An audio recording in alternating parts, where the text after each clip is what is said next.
So in this video, I'm going to go over the Mach 5 review. First of all, it says the diameter of the circle is 18 inches. The unshaded area is 240 degrees. What is the area of the shaded region? So the very first thing I realized is asking us for the shaded region. So that's the formula. Area is equal to pi r squared theta over 360. It tells us that the unshaded area is 240 degrees. So to find this shaded area, we're going to do 360 minus 240, which would be 120 degrees, okay? It also says that the diameter is equal to 18, and remember that the diameter is equal to 2 times the radius. So if the diameter is 18, then we're going to divide both sides by 2, so the radius is going to be equal to 9, which most of you already knew that. Okay, so then we're just plugging that into that formula. So this is equal to pi times r9 squared times r120 divided by 360. So when I did that, I got 27 pi, and that's our exact answer, and that would be our approximate answer would be when we multiply by pi, so that's going to be 84.82, and this is units, because we don't know what the unit is, squared. So next one is arc VY is equal to 169 degrees. Arc XY is equal to 108. Find VUX. So it's asking us to find this angle right here. It tells us VY, that's this arc out here, is 169. It tells us that XY over here is 108. And hopefully you can see that we need to find this arc in here, right? Because if you remember the formula for the angle, it's equal to the outside our arc minus the inside arc divided by 2, okay? And we're looking for that question mark, right? So if you notice, we're going to have to find the arc VX. So to do that, we're going to take 360 and we're going to subtract from it the 108 and the 169. So when I do that,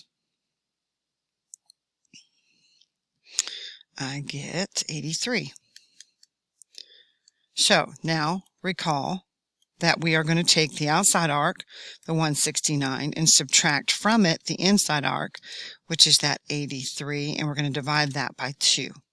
That's going to give us our angle measure. So this is 86 divided by 2, which is 43 degrees. So that's what that angle is right there, 43 degrees. So next it says, what's the length of the minor arc DC if AC is 4 millimeters and angle DAC is 70 degrees?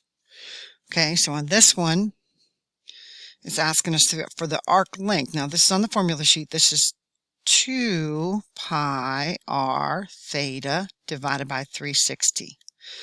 So it says DAC, this right here.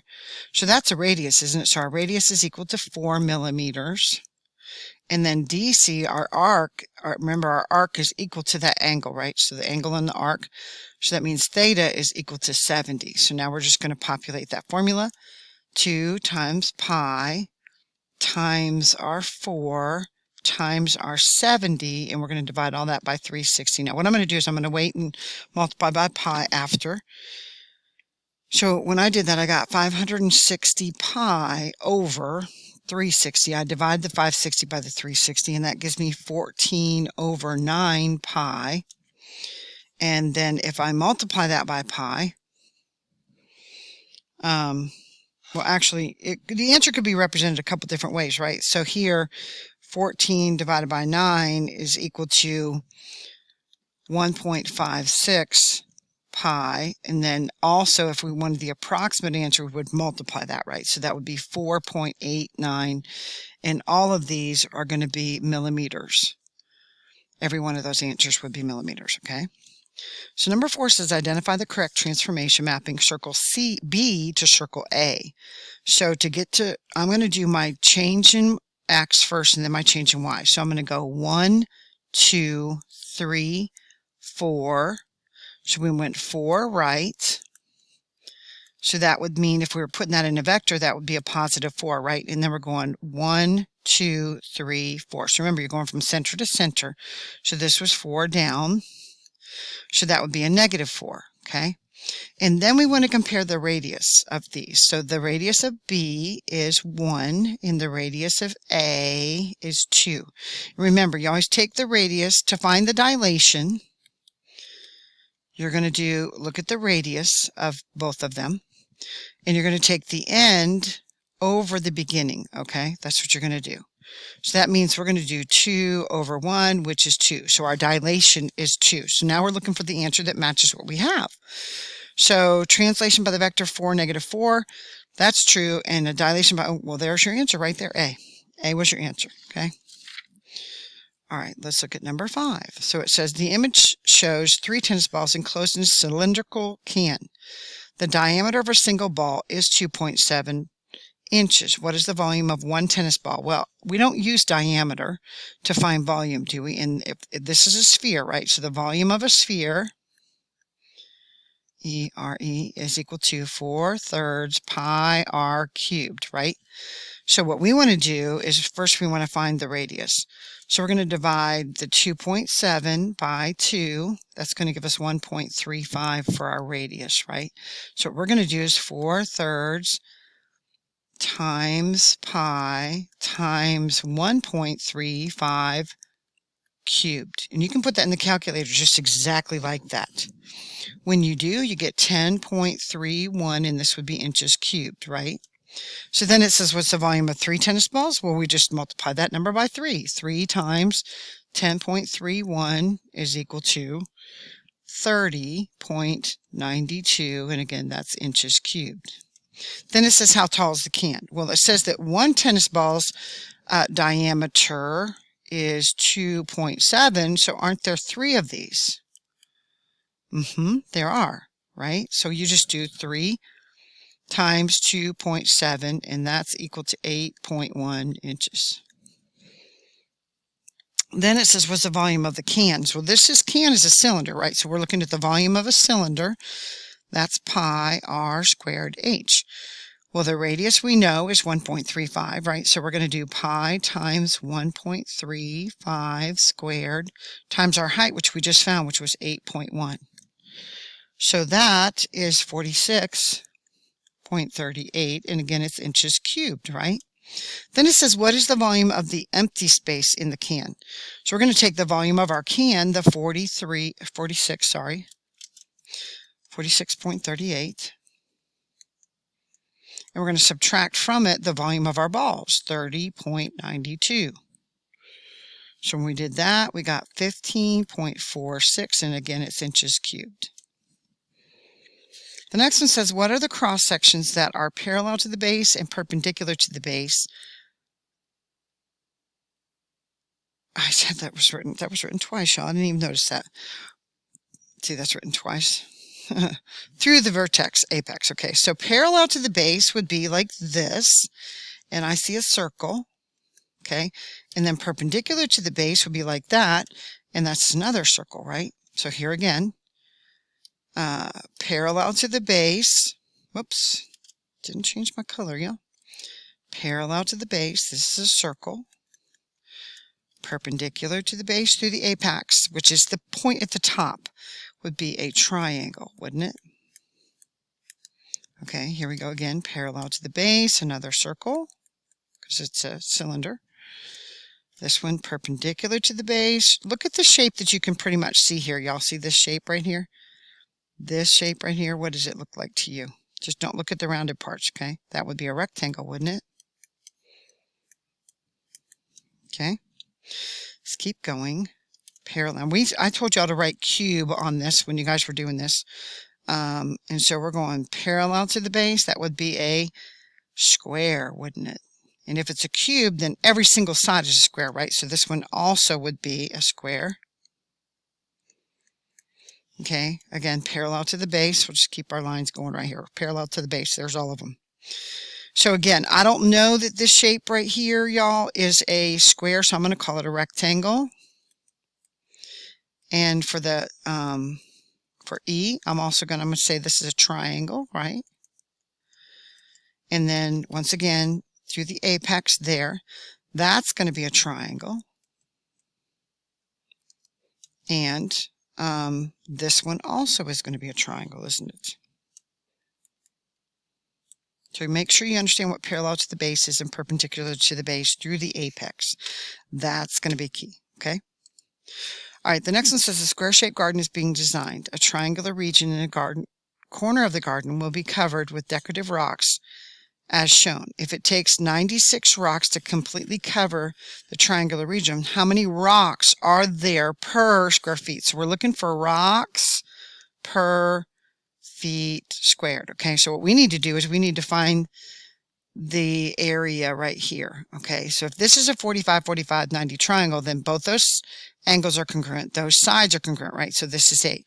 So this is a right angle here, so we can do, this is our base, and this is our height, right? So to find the area, which is what's going to be in the bottom, we got our 96 rocks on top, right? So we need to find the area up there. So we got 8 times 8. And then, well, let me just say this. The area of a triangle is equal to 1/2 base times height, right? So that's equal to 1/2 of 8 times 8. That's half of 64. So that's 32. And that would be feet squared, right? So we're going to take the 96 and we're going to divide it by our 32 feet squared, right? And that gives us 3 rocks per foot squared. Okay? And you guys need to remember that density, which is what this question asked us, is equal to mass, in this case, over area. Okay? Whatever it is, it wants. Population, this would be actually population. We could say population, right? Population or items or population. That's what area density is, okay? So in this case, Jessica creates a painting of sunflowers by using dots of different colored paint. She counts and finds out that she used a total of 476 dots to make her painting. So it's asking how many dots are contained in the region, okay? So what we want to do again here is we're going to do our base and our height, right? So this is going to be 1/2. Our area is going to be equal to 1/2 of 17 times 14. When I did that, I got that this is equal to 119, and that would be centimeters squared, okay? So then to find our density, that's going to be equal to our number of dots, which was 476 divided by our 119. So that's actually 4 dots. Dots per centimeter squared, right? Okay. This has derived the equation of a circle using Pythagorean's theorem. So Pythagorean's theorem is a squared plus b squared equals c squared. And we know this is our hypotenuse, right? And these are both legs, right? So what we want to do is we want to look right here. This is our radius, right? So, and we're going to draw a right triangle here. And this is x minus h, that horizontal leg. And then we got a vertical leg right here, right? So this one's going to be y minus k. So we just created a right triangle, right? So, and we know that this is going to be equal to c, and this is going to be equal to a, and this is going to be equal to b. So when we put that into the Pythagorean's theorem, it's going to end up being x minus h squared plus y minus k squared is equal to r squared. Next, it says, what are the characteristics of the opposite sides for a parallelogram? So this would be parallel and congruent, right? And isn't that going to be true for all of these? Parallel and congruent for all of them, okay? Yeah, I was able to just copy and paste that 3 times, okay? So then the next one says, what are the characteristics of the consecutive sides for a parallelogram? Well, there are no characteristics, right? So here we're going to write none. Then what about a rectangle, consecutive sides? Aren't these perpendicular? They are.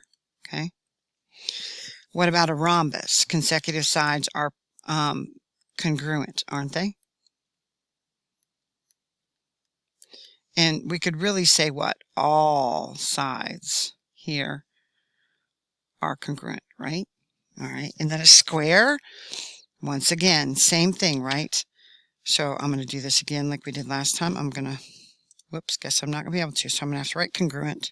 Oh, but the square is perpendicular. Ooh, yep, this one is perpendicular.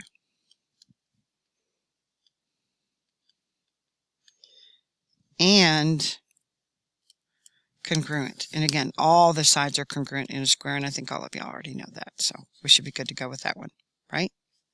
So the next one said, find the line that is perpendicular to line AB through point C. So the first thing I want to do is find the slope, okay? So I'm going to find the slope, and I'm going to do that with rise over run, okay? So I'm going to go from B down 1, 2, 3.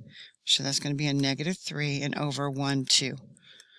So that's my slope, and it's asking me to find the perpendicular slope. Then that perpendicular is going to be 2/3, isn't it?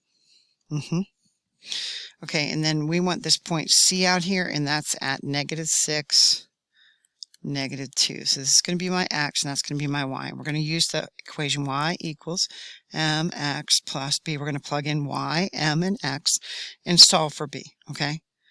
So that's what we're going to do now. So our y is -2, our m is 2/3, our x is -6, and we're going to solve for that b again. So 2/3 of -6 is -4. And again, plus b. So how are we going to get rid of that -4? We're going to add 4 to both sides. So b here is equal to 2. So now we're going to plug back in this slope and that b. So our answer is y is equal to 2/3 x plus 2.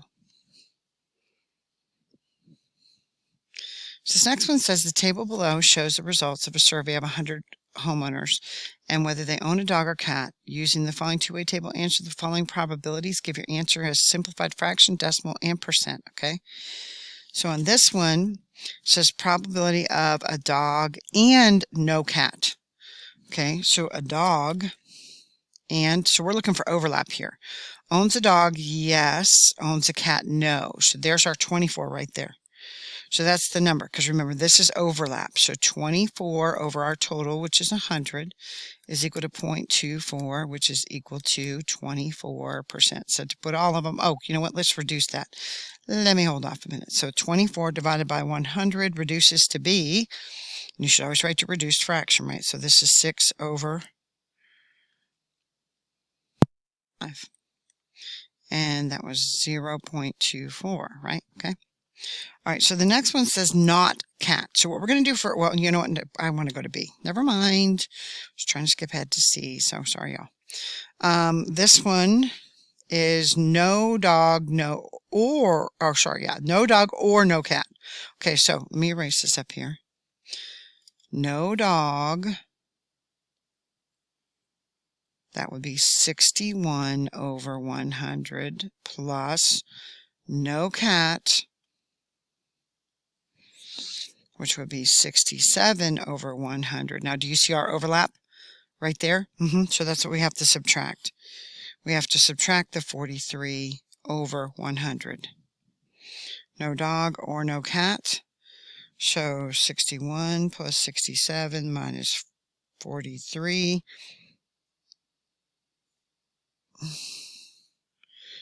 And that's going to be 85 over 100, which reduces to be 17 over 20, which is also 0.85, which is also 85%.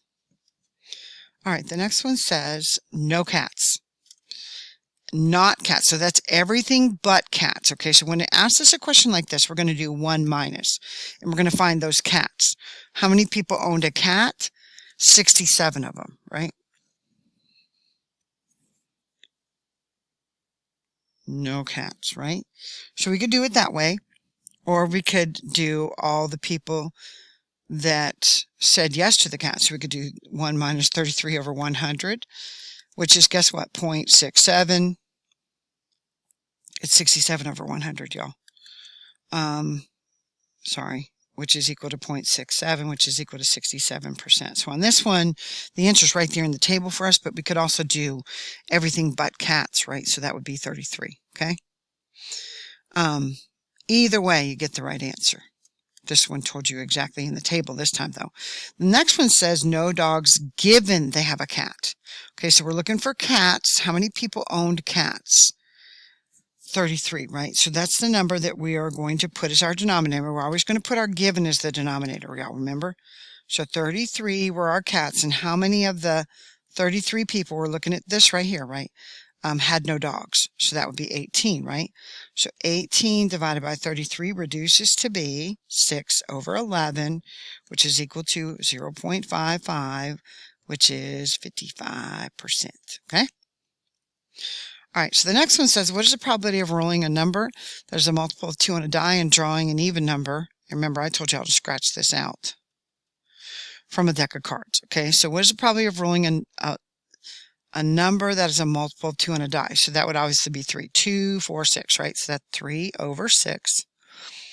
And it says,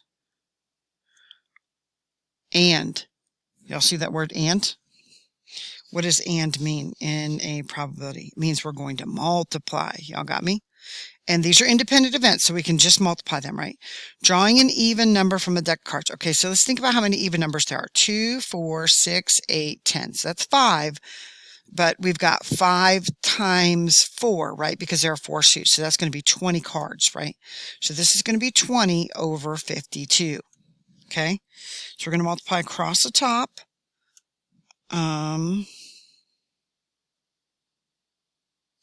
And that's going to be 60. We're going to multiply across the bottom, and that's going to be 312.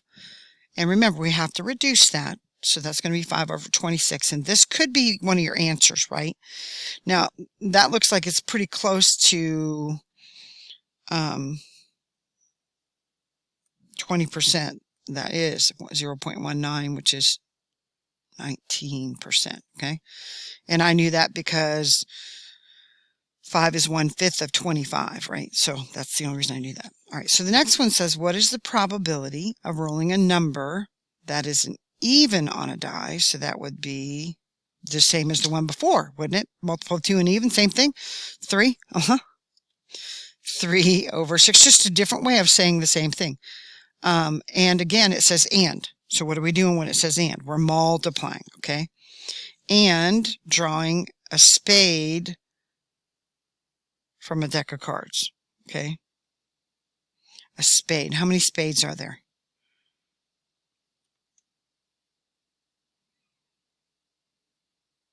There are 13, aren't there? Okay. Remember, if you don't remember this, spade, clubs, diamonds, hearts, right? Just divide, for this one, just divide 52 by 4. And that's where you got your 13 from. And you guys will have a deck on the actual test, so you should be good with that. So then that's out of 52. And again, we multiply across the top. 3 times 13 is 39. 6 times 52 is 312. And that's going to reduce this time to 1 over 8, which is 0.13, which is equal to 13%. Okay?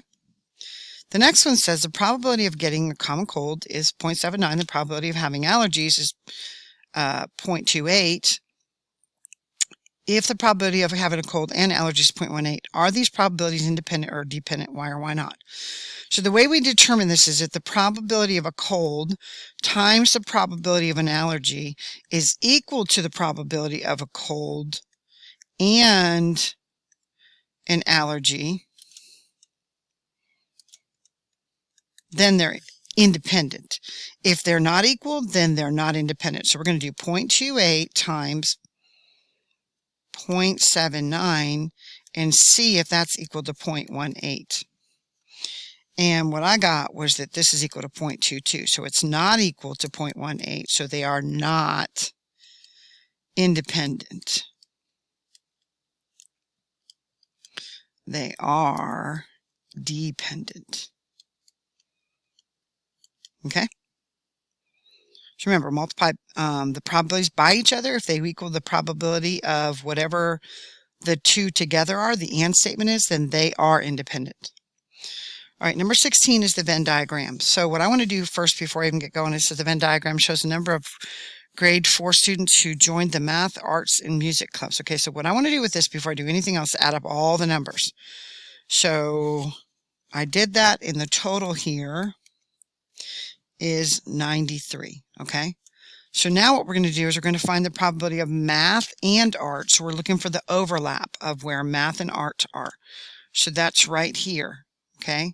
So 8 plus 12 is 20 over our 93. Let's see if that reduces. It does not. So that's equal to 0.22, which is equal to 22%, okay? So that's our and statement. Remember, and statement means overlaps. Let's write that there. Overlap, okay? Now, when we find the probability of music or math, remember, we're going to combine these. So we're going to combine for these, okay? So now we're going to look at math club and the music club, right? So we're going to add up all these numbers. So that's 22 plus 8 plus 6 plus 12 plus 18 plus 5. And that's all going to be over 93.